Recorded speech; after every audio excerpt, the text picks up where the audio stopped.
Welcome back, folks, to the Via Pinstriping page. If you are new to this channel, please consider subscribing. And if you are a returning subscriber, thank you so much for watching. So today we're going to be working on a piece of aluminum panel here. I did not take off the protective film, so we're kind of just going to work on top of the protective film. We are going to be doing another one of the simple pinstriping designs. I believe this is number 26. I just did number 25 not too long ago, and I kind of felt like doing another one. This one is somewhat similar, except we're going to have some design elements that sort of do not connect. So you'll see what I'm talking about here in a second. I'm going to be using my Kafka number 1 scroller brush. These are my favorite brushes for design work.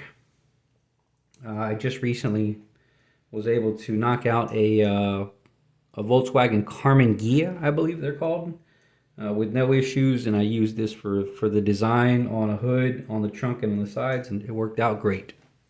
Very happy with the outcome. So anywho, let us continue, and let's get started. So what we're going to do is I drew here a little grid line using a wet erase marker, so any moisture will take that off. I only do those for artwork stuff. I do not use them for vehicles. So what we're going to do is we're going to start off with a slight straight line that goes across like that. And we're going to connect a line that goes straight down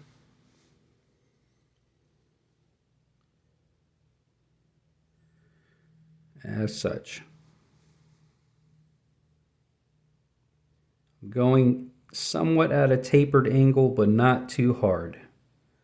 So the gap here is a little smaller than it is up there, just to give it that downward trajectory. Right? Now we're gonna, and I'm paletting in between. Now we're gonna connect here, and we're gonna do the same thing. Touch there, slowly go down, slightly going inward, and stopping at that grid line right there. Didn't quite stop, so I'm just going to touch it up just a little bit. Right, now we're going to do an X. So I like to, instead of having to form my hand all funky like that, I like to go up with them sometimes.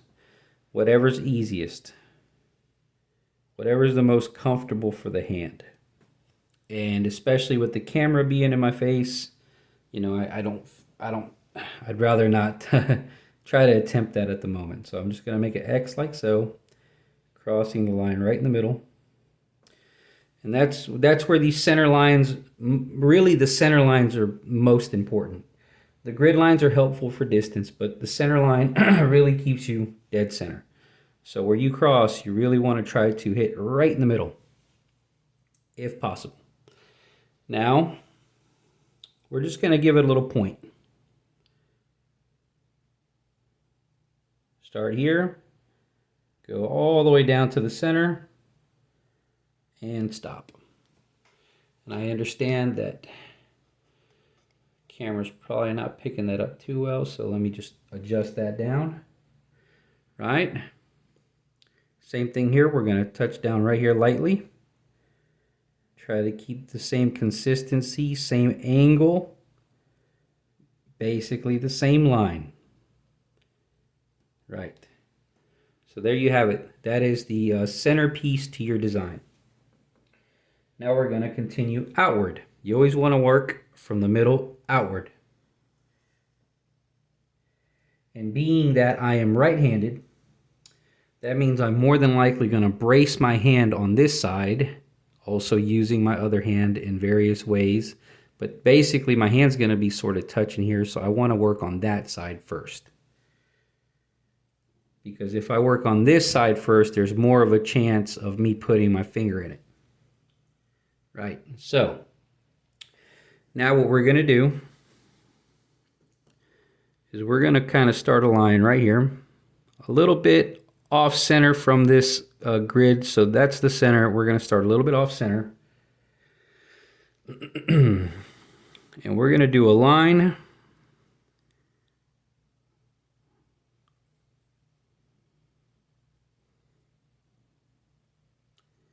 It sort of kind of follows the other one all the way until that little breaking point right here, right?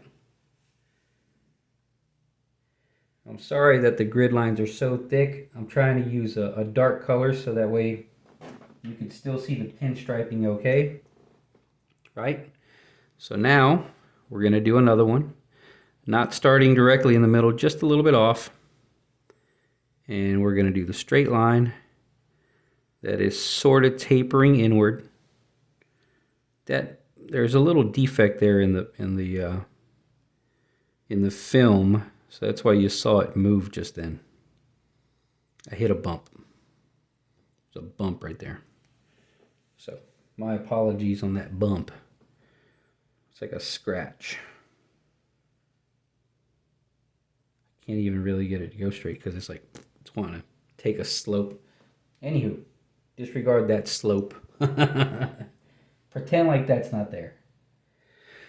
And now, what we're going to do is we're going to start here. We're going to go outward and create somewhat of a, almost like a turtle shell, right? So we're going to start here. We're going to go out and back in right there, right? And always paletting in between to try to get my paint the correct consistency.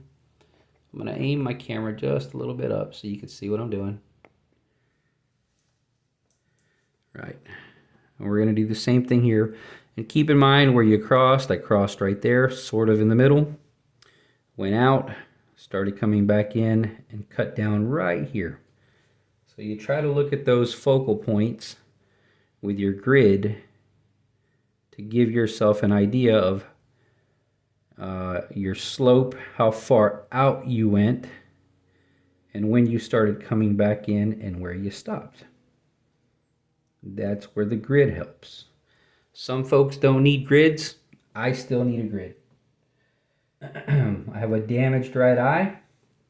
I had a retinal detachment, so I cannot gauge distance too well. Now, what we're going to do with this is we're going to create an outward effect, right? And we're going to do that by starting up here, going down, connecting back into that line as such. I did that in my previous video, sort of. So there's another variation of that. So keep in mind, I come across here, I made it past that line. I seem to have crossed about right here. And you want to try to follow that theme on the other side. So we're going to start right here.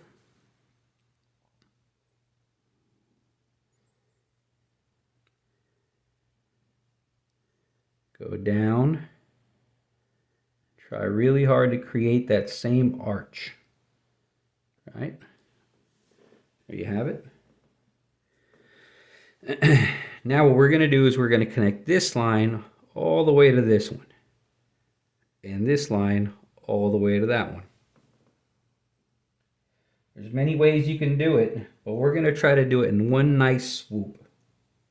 That way you get, you kind of get a nice smooth curve.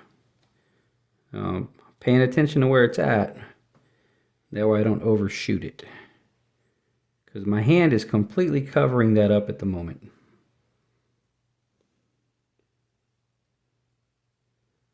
And there you have it. You always want to try to have nice connections. If they're a little ugly, you can fix them up, right? And there you have it. This one connected just fine. And we're going to try to do the same thing over here. And keep in mind, this is a kind of very light swoop. So I didn't go out and come back in. It very lightly does it go out. It almost stays parallel here and then starts coming in. So you have to keep in mind the same shapes, right? So we're going to try to do that. And let's try our best to do the same thing here.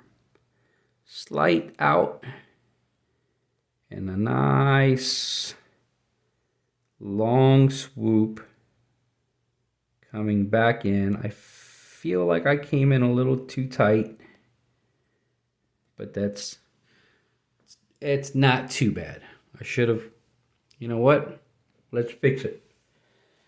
This will give me a chance to show you again how to fix something. So this is mineral spirits. All right, we're gonna just give it a little wipe right here at the tip. Clean that off. Right.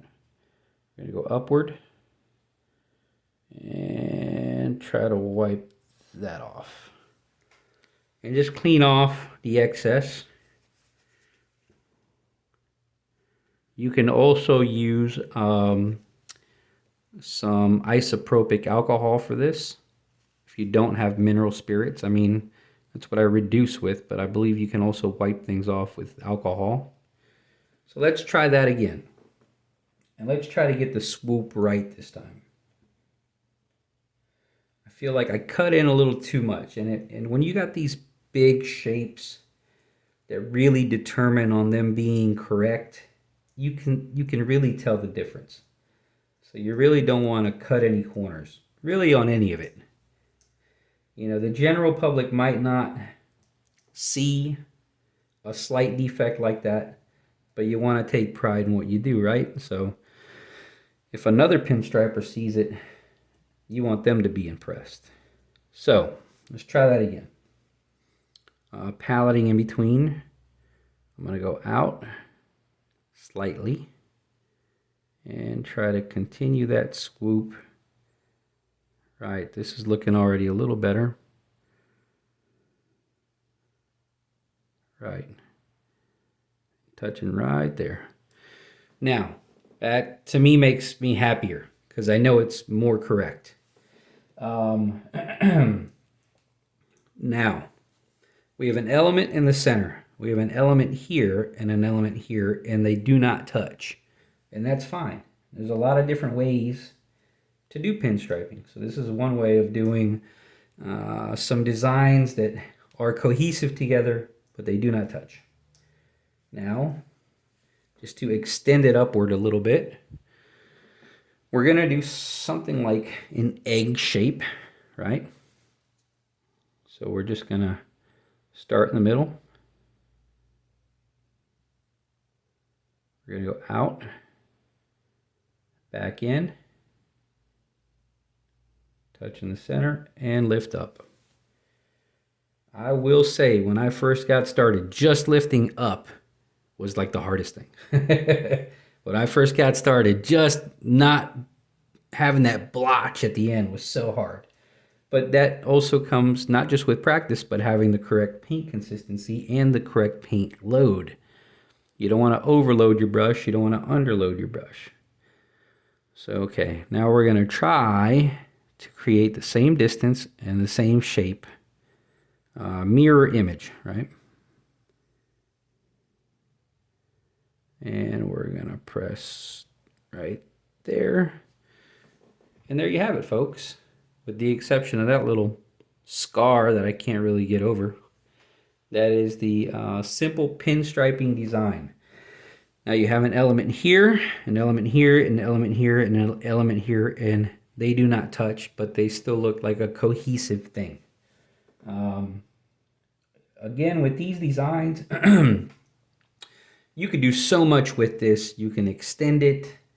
You can throw other colors over it. You can play with elements that go out, and more elements that go down, upward.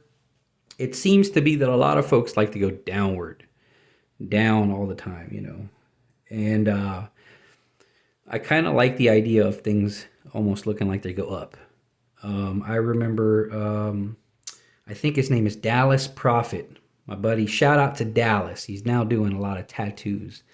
I used to see his work and it always went up. And I was like, man, that's it. Just going a different direction changes your mind all around. Like makes you think of just different stuff altogether. So hopefully that helps. I'm going to do a little test here real fast because this is a wet erase. If I can find it.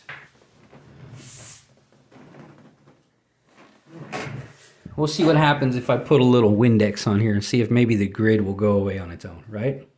Let's give it a shot. I'm dousing it this time. So it shouldn't affect the paint much. I wouldn't recommend anybody doing this on like a car or anything like that. But there you go. Now you get the design without the grid. That's one thing that I like about the wet erase markers is there's no hard wiping. But again, I would not trust it on a vehicle. If you're going to be working on art and paint for a home or something that's not going to really see the elements, it's fine. But I would not trust the wet erasers on a vehicle. So let me know what y'all think in the comments section. Thank you all so very much. I believe this is my 400th video. I appreciate every single one of y'all for watching. I appreciate everybody sharing. I appreciate the subscribers and all the love and support. You guys are awesome, and I'm going to keep at it. So have a good day. Bye-bye.